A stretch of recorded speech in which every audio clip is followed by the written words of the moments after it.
2018 is upon us, and Iowa budget planners are weighing our economic condition amid a federal tax cut that could have ramifications for government coffers in Washington and Des Moines. We check our fiscal pulse with Creighton Economist Ernie Goss on this edition of Iowa Press. Funding for Iowa Press was provided by Friends, the Iowa Public Television Foundation, the Associated General Contractors of Iowa, the public's partner in building Iowa's highway, bridge, and municipal utility infrastructure. I'm a dad. I am a mom. I'm a kid. I'm a kid at heart. I'm a banker. I'm an Iowa banker. No matter who you are, there is an Iowa banker who is ready to help you get where you want to go. Iowa Bankers, allowing you to discover the genuine difference of Iowa banks.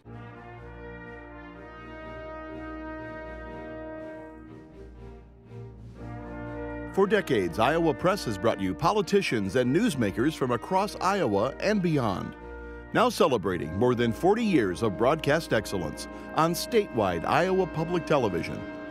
This is the Friday, January 5 edition of Iowa Press. Here is David Yepsen. As Iowa lawmakers descend on Des Moines next week, they'll be faced with difficult budget choices. An Iowa economy seeing slow but less than expected growth and a state budget falling short of government revenues. Adding to the uncertainty is a massive federal tax bill passed over the holiday season with potential impacts here in Iowa. To check our Midwestern condition, we welcome Creighton University economist Ernie Goss to the Iowa Press table. Professor, welcome back. Good to have you with us. Hey, David, good to be here. Across the table, Aaron Murphy is Des Moines Bureau Chief for Lee Enterprises, and Kay Henderson is News Director at Radio Iowa. Professor, give us an analysis. Is the Midwest economy healthy or hurting? I'll call it a Goldilocks economy. How's that? According to our surveys, we do two surveys which include Iowa and basically 11 states in this part of the country. And the latest survey shows an economy that's not too hot. And too hot would mean giving us higher interest rates. In other words, the Fed would be pushed to raise the rates. Not as much inflation as you'd expect, and not too cool. We're still adding jobs. Today, the Bureau of Labor Statistics announced 148,000 new jobs in December and an unemployment rate of 4.1%. This is darn good, and it's in this part of the country as well. Iowa economy is steaming along. There are some pockets of where it's not as strong. That would be the rural areas, and that's true for the other states that we surveyed: Nebraska, South Dakota, North Dakota, and so on. So the Iowa economy, would you consider it full employment? Absolutely. Absolutely. And in fact, when we ask what's the number one problem your company faces, shortage of workers, but that's been true for some time. The unemployment rate in Iowa is normally below the U.S. and it is right now. And Iowa, but there are still some individuals that aren't counted as unemployed. That would be what economists call discouraged workers. In other words, they've left the labor market. To be included among the unemployed, you have to be out of work, looking for work, and available for work, and 16 or above in age. You put those conditions on, but I'd be cautious. I call the unemployment rate, I sometimes call it the pygmy of economic statistics. It doesn't really tell you enough about what's going on. I'd rather look at other statistics. So David mentioned that we just got something of an overhaul of our federal tax laws from Congress here recently. Is that going to be good for this Midwest economy, or what impact will that have here? I think it will have some positive impacts. Agriculture, for example, one of the biggest issues that gets we don't hear much about it, or I don't hear much about it relative to its importance, Aaron, would be the immediate write-off of plant and equipment and investment. And for a farm, and of course that's the Iowa economy, depends heavily on agriculture, as does Nebraska, Kansas, South Dakota, and even Missouri, North Dakota also. And immediate write-off. So that's going to be very good, and that's going to help implement dealers in the communities. It's going to help the producers such as John Deere in western Iowa and others in Nebraska. It's a good deal. And leaders here tell us that the ag economy has been sluggish. Is that accurate? And is that what you're talking about, that this is the kind of thing that could help improve economic growth within the ag economy here? Oh, absolutely. And every time I say something that's appeared in the press that says the Iowa economy or the Nebraska economy is doing great, I get a call from a farmer or from a banker in a rural area saying, well, check my area out. When we ask we do a survey of bank CEOs, and only 20%, now 20% of bank CEOs in rural areas of 10 states, including Iowa, the question was, is your economy expanding? Only 20% said their economy was expanding. The other 80% said it's moving sideways or down. So we're seeing some of that. What did they tell you about foreclosures, the ability to get a cash flow loan, which a lot of farmers have to do? That we're still seeing not so much foreclosures, and that's a good thing. This is not a return to the 80s. However, we've had a lot of restructuring. In other words, when a farmer is in trouble in terms of the loan, restructure it, extend the length of the loan and the conditions of the loan so that there is not a foreclosure. So we're seeing that, and that means that we haven't seen a lot of it. But we need to see, of course, higher, and that would be even more important than the tax bill would be seeing better agricultural commodity prices. I want to go back to the unemployment rate. I've often heard it's better to look at something called the underemployment rate. That it's discouraged workers, it's people part-time. They want to work full-time. That is always higher. Is that a more accurate assessment of how the economy is? We have a lot of people in Iowa who look at that full employment statement and say, that's not true where I am. A lot of people still need a good job. That's right, but they're not counted as unemployed. And as you say, the underemployed, and that, as you indicated, that would be those who have just left because of the labor market because they're discouraged, but also includes those who are working part-time that would like a full-time job. They're counted as employed. A part-time worker is an employed worker, not an unemployed worker. So yeah, it does. As I said, I'll again call it the pygmy. The unemployment rate's the pygmy of economic indicators, in my judgment. So, and to go back to the tax bill, officials here expect to get a windfall from that to state revenues. For those of us who aren't CPAs, why is that? Why does Iowa stand to benefit from this federal tax bill? I'm not a CPA either, but I wouldn't spend that money before I saw it. I mean, windfall might be too strong of a word. I think we're going to see repatriation of earnings. That's part of the tax bill, where companies that have international operations, that have profits in Europe, for example, bring it home now at a reduced rate, reduced by 20% to, I think it's 15%. That's going to create they'll pay, not only pay the federal taxes, they'll pay the state taxes on those repatriated earnings. So that's going to be, I won't call it a windfall. It's not enough to solve some of the problems we're seeing in budgets across the Midwest. One of the dynamics in the Iowa economy is, at the State House, we're going to hear a lot about is this issue of this tax windfall. When you cut federal taxes, as the Congress has done, you create more state taxable income.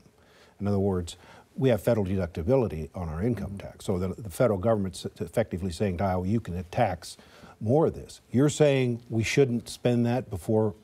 No. Why? I would want to see it before it's there. The repatriation of earnings that I just discussed, that's a one-time deal. Now, there is a part of the bill is making it permanent. But there's going to be this windfall. Again, I said I don't want to call it a windfall, but it's going to be an increase there that it will be available. It will be there for the spending. But it's going to be one time, and it's going to feel good. But I wouldn't want to try to take it into the future. I think Iowa's been, in terms of spending, has been fairly, I won't say frugal, but not overspending. This is not some of the East Coast states that have overspent, like Connecticut. So the Iowa legislature convenes on Monday.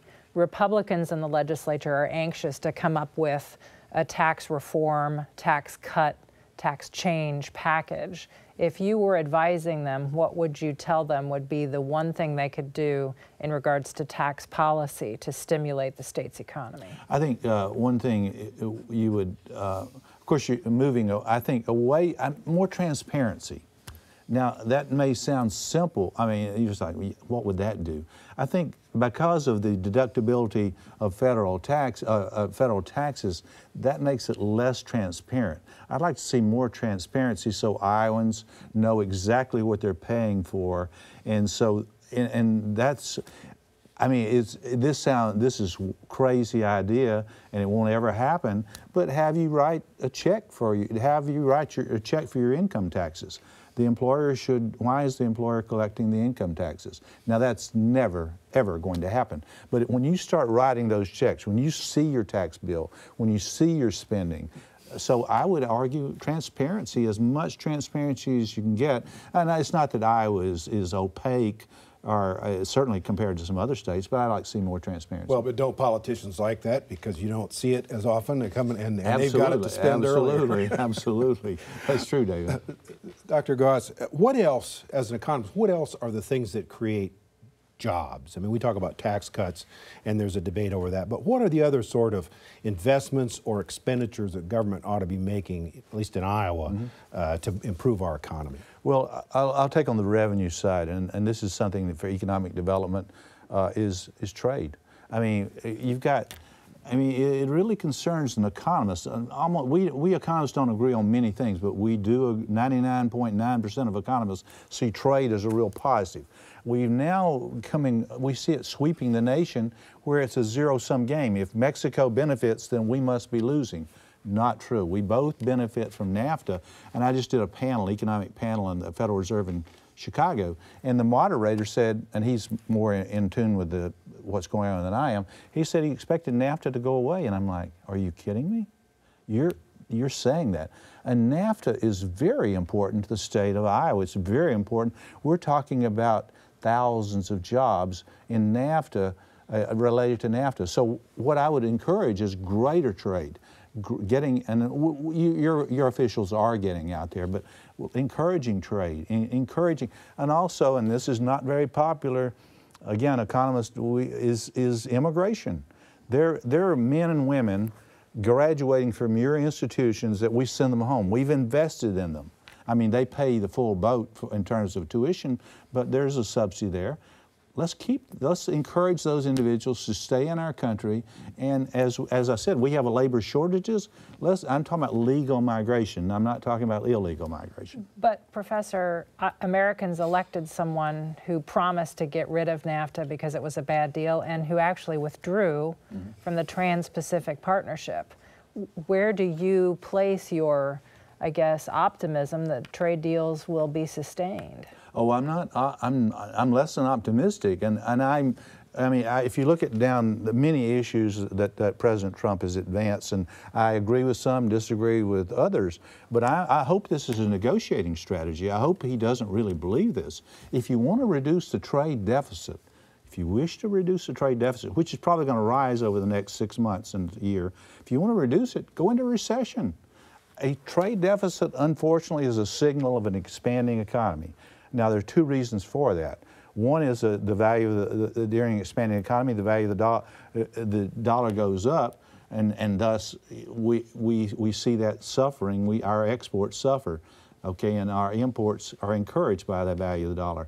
And secondly, we as Americans buy more goods from abroad. So an expanding economy, and that's what we're going to see in 2018. We're going to see trade deficits getting larger, and we're going to see a president coming out there and beating the drums. And whether I agree with him on this or that, I disagree with him on trade, unless he's negotiating. And he wrote the book, The Art of the Deal. I didn't, you know. Another issue concerning ag leaders in Iowa are corporate mergers. The Bayer-Monsanto is a big one, obviously, right now. From your standpoint as an economic, what kind of impact could that have, these large corporate entities merging? Well, the issue in many cases is the loss of the company, the headquarters in some cases, to the state. And always headquarters are more important. The jobs understate the importance. For example, ConAgra leaving Omaha. That was a big deal. It went to Chicago. The jobs losses, that just understates the real importance. So when you have these companies that merge and in some cases move their headquarters, for example, Cabela's out of Sidney, Nebraska, that's a big, big loss. And so I am concerned about some of the mergers and acquisitions. I want to go back to NAFTA. What do you say to a 60-year-old blue-collar worker who's been laid off, who probably voted for Donald Trump because they thought NAFTA was causing jobs to leave America? What do you say? You're all for NAFTA, trade and all that, but what do you say to those guys, and men and women, who feel they've lost their jobs because of all this trade? What do we do for them? Well, and that is the problem. It's easier to identify the losers than the winners. We're all sitting here, we're beneficiaries of trade. We're having employed workers who are beneficiaries. Some of the unemployed are the result of trade. And we have trade assistance. There's federal monies available for trade assistance. Retraining. You've got a tremendous community college system here in the state of Iowa, providing those individuals with retraining. And that's one of the areas, if you talk about where we're underdoing what needs to be done, is some of the human capital development, the education. And we too often think of it, and I'm at a four-year university, we think of it as a university degree. And like I say, sometimes if you want to get that English degree in English history, go ahead, but get you a welding certificate at the same time. You know? Do you ever tell people in rural America, be careful what you wished for? If Donald Trump actually ends NAFTA and he's ending the TPP, these are parts of the country he carried big time. Absolutely, and it is an issue, and it's a huge issue, and the problem is when you have trade skirmishes, trade wars, what's the first industry to lose? It's agriculture, always. I mean, we saw it with one case, one BSE case in Washington State in 2003, December 2003. All of a sudden, U.S. beef is no longer going into Japan. So Nebraska was #1 trading partner was Japan, #1 exporting partner. It went from #1 to #4. Cost huge because when you start erecting barriers, it's all usually agriculture. I mean, you have people in, for example, I'll say this glibly, hopefully, you have people in France that put Botox in their forehead, collagen in their lips, and they don't want to eat beef that's fed with GMO corn. I mean, the issue is not GMO corn. The issue is that's what we do. Trade restrictions. Remember, you wouldn't remember 1980 when the stir-up with Russia, when we didn't go to the Olympics, and we had a wheat embargo. It's agriculture, and that's what's.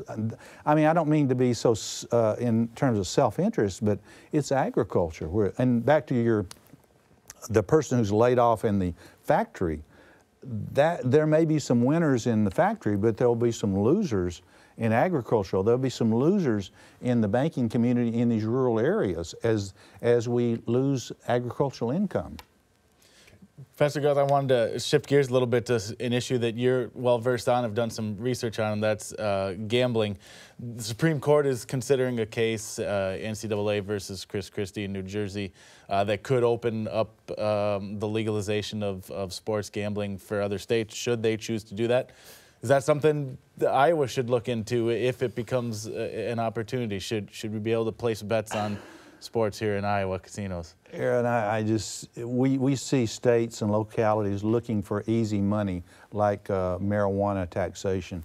That's just not where it is. I mean, it's a high tax endeavor. For example, casinos, you're paying a 20 to 25% tax on the revenues, the net proceeds of whereas your sales tax is at 6 and 7%, depends on the community.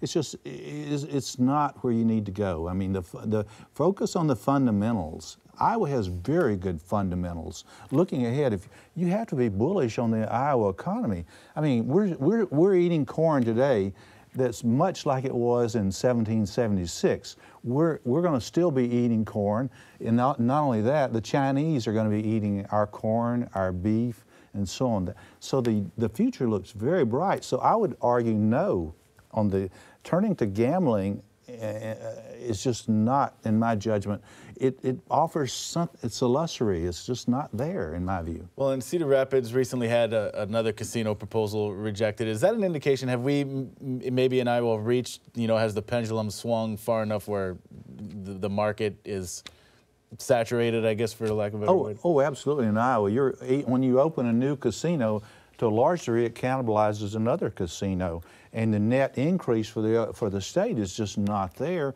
and it's in my judgment, no way to go. Dr. Goss, nobody's forcing people to gamble. Correct. I mean, I'm forced to pay my income tax. Nobody forces me to gamble. So why isn't that a better tax? Well, there are some folks that it is not voluntary in the sense that they are habitual gamblers. They have issues. That's true, but it's a very small percentage. Most people who gamble are not problem gamblers. But that's where the casino's making a lot of their money, is off the habitual gamblers.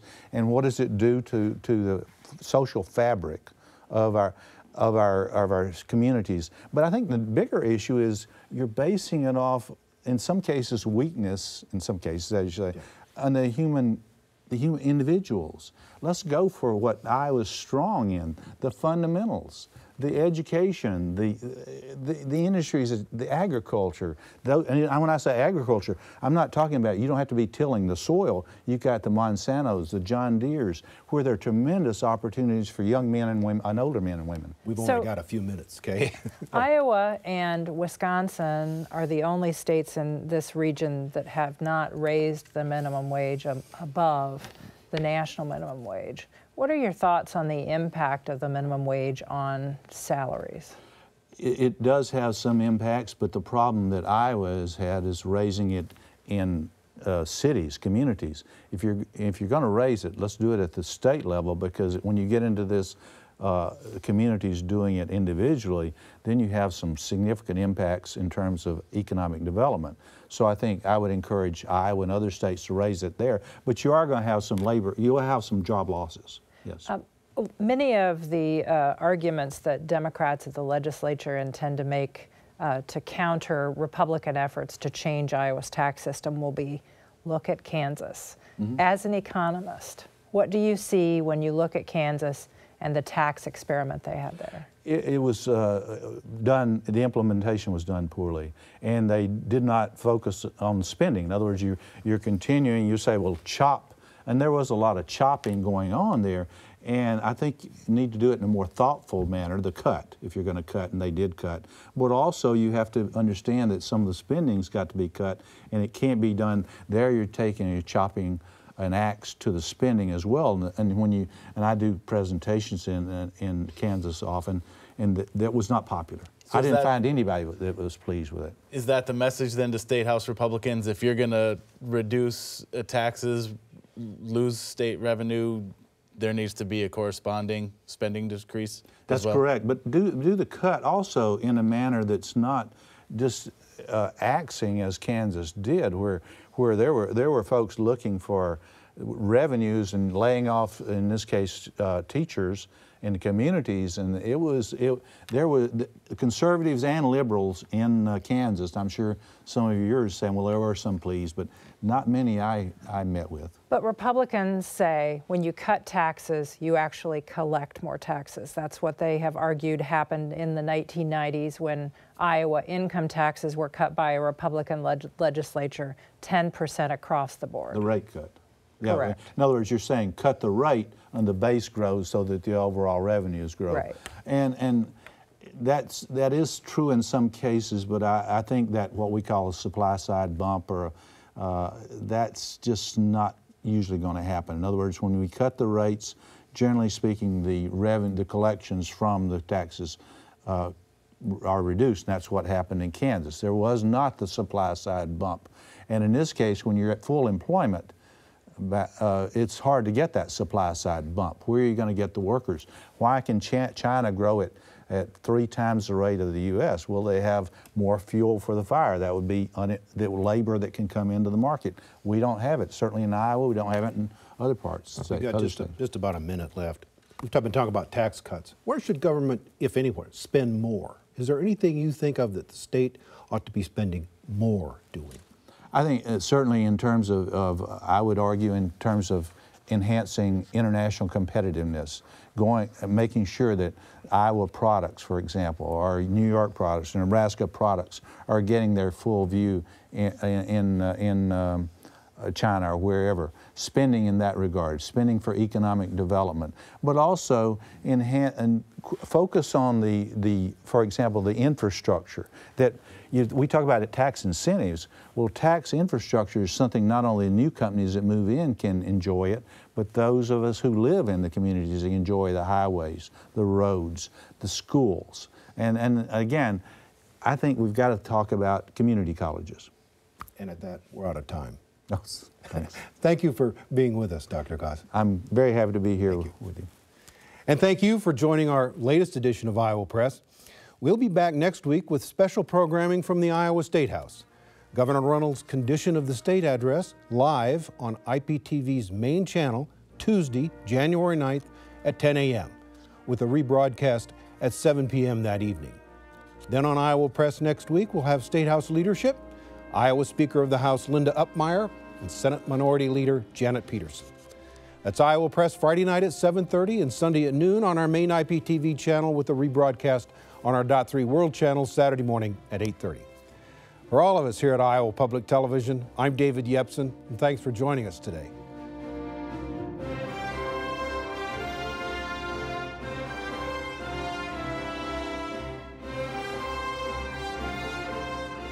Funding for Iowa Press was provided by Friends, the Iowa Public Television Foundation, the Associated General Contractors of Iowa, the public's partner in building Iowa's highway, bridge, and municipal utility infrastructure. I'm a dad. I am a mom. I'm a kid. I'm a kid at heart. I'm a banker. I'm an Iowa banker. No matter who you are, there is an Iowa banker who is ready to help you get where you want to go. Iowa Bankers, allowing you to discover the genuine difference of Iowa banks.